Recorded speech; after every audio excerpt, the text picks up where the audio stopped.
गुड्डू कब मरेगा, heart touching story.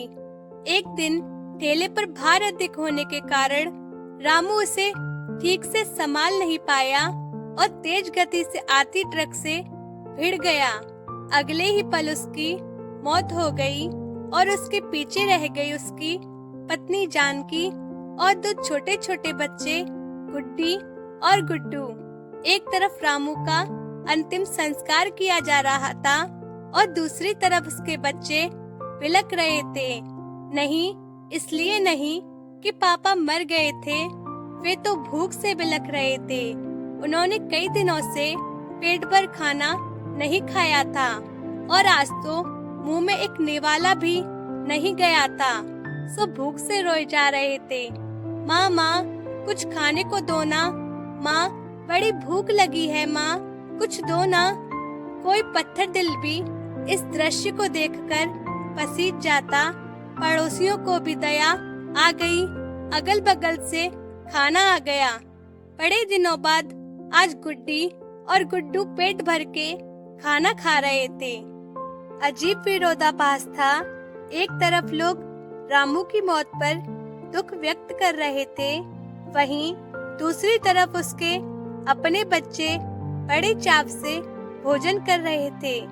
Janaki ने अगले कुछ दिन इसी तरह से उधार लेकर और इधर-उधर से मांगकर अपना और अपने बच्चों का पेट पाला। लेकिन ये कब तक चलता? लोगों ने मदद करना बंद कर दी। जानकी पागलों की तरह काम खोजने लगी, लेकिन तमाम कोशिशों के बावजूद भी किसी ने उसे काम नहीं दिया। जब थक हार कर घर लौटी तो बच्चे उम्मीद से उसकी तरफ देखने लगे। गुड्डू तुतलाती आवाज में बोला, क्या लाई हो माँ, जल्दी से खिला दो, भली भूख लगी है। माँ रो पड़ी और बच्चे समझ गए कि माँ के पास कुछ भी नहीं है।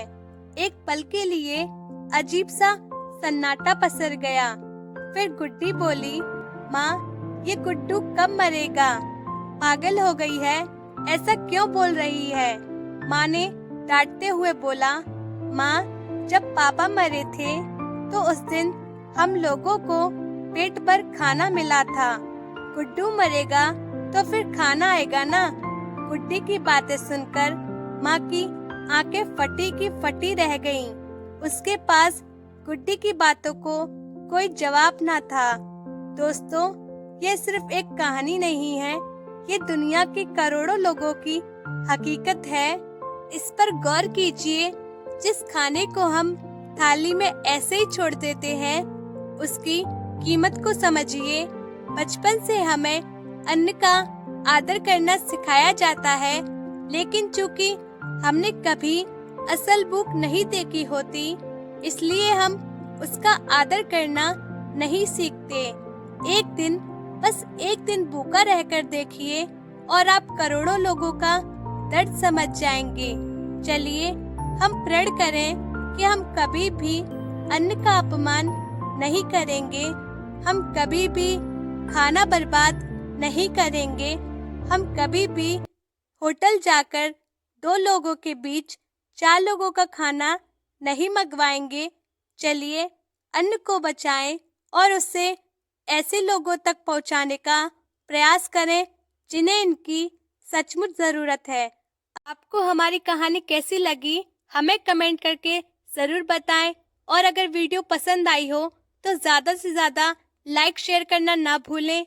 और अगर आपने हमारा चैनल अब तक सब्सक्राइब नहीं किया है तो पहले चैनल को सब्सक्राइब कर लें, साथ ही बेल आइकन को ऑल पर सेट कर लें ताकि हमारी आने वाली वीडियो की नोटिफिकेशन सबसे पहले आप पर पहुंचे।